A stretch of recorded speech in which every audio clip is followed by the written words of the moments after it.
喂，大家好，又係我肥心日誌啊！今日要去墨爾本啦。今次 book 嘅機票呢，就係深圳機場飛上海，再轉機去墨爾本嘅。深圳機場呢，作為國內數一數二嘅機場，個設計都有啲特別啦。隨住疫情嘅放寬啊，機場都多咗好多人啊。但係呢啲人感覺都係飛國內航班居多，估唔到深圳機場入邊竟然有喜茶。而且個價錢仲好親民添啊！真係10幾20蚊就飲到杯嘢，幾蚊雞就食到個 cake 㗎咋。對比起香港國際機場，可能要差唔多100蚊先食到嘢，深圳機場真係高下立見啊！我哋出發去上海啦。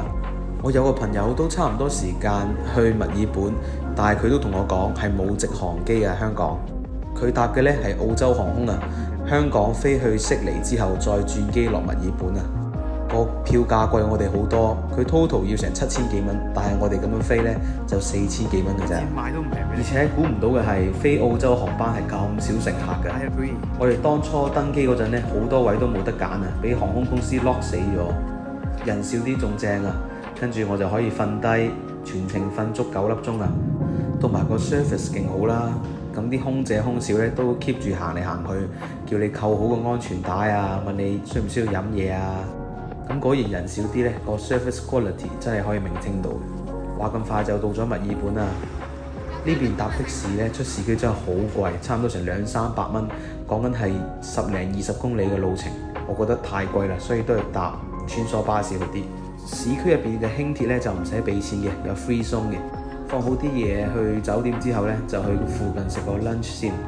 喺澳洲真係唔知有冇一個 app 係類似 OpenRice 咁嘅，咁就 Google Map 上面睇下啲餐廳邊間多啲 comment 多啲 rating 就去試下啦。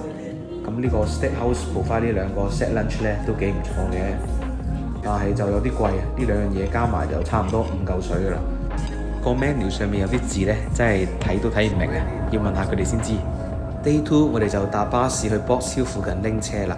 因為喺墨爾本市中心拎車同還車呢又係貴啲嘅，所以我哋搭咗1個鐘車左右啦。雖然係遠少少，但係講緊個價錢係平一半啊！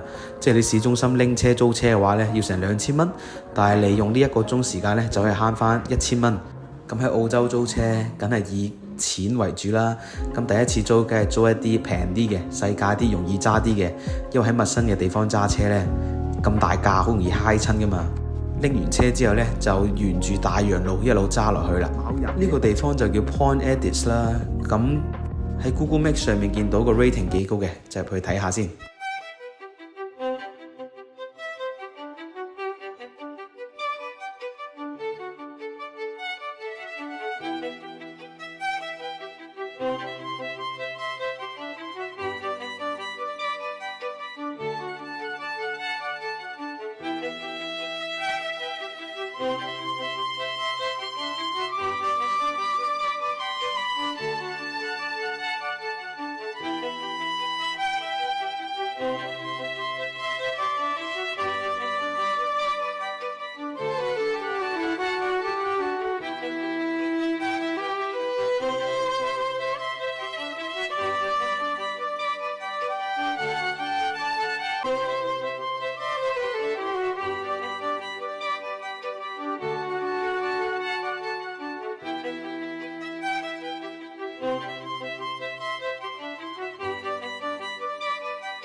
大家都見到個天氣係灰蒙蒙咁啦，所以大家如果想嚟墨爾本嘅話呢，可免則免，就唔好喺 Easter 呢段時間過嚟啦。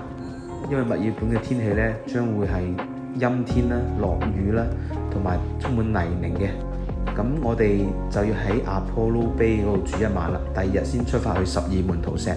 咁呢間就類似 Airbnb 嘅 house 啦，入邊好似有6-7間房嘅。咁呢個位置呢，就位於 Apollo Bay City 嘅半山啦。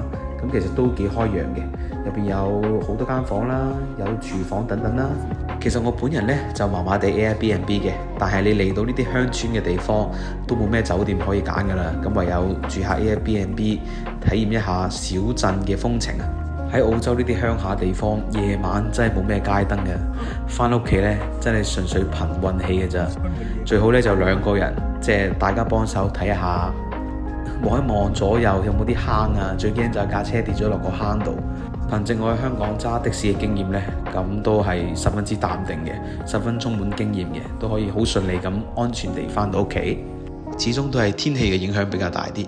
咁第二朝一起身呢，咁門口就有啲野生袋鼠，哇，幾得意！其實係我人生第一次真真正正見到袋鼠啦。其實個樣都幾猥瑣，真係有啲似老鼠。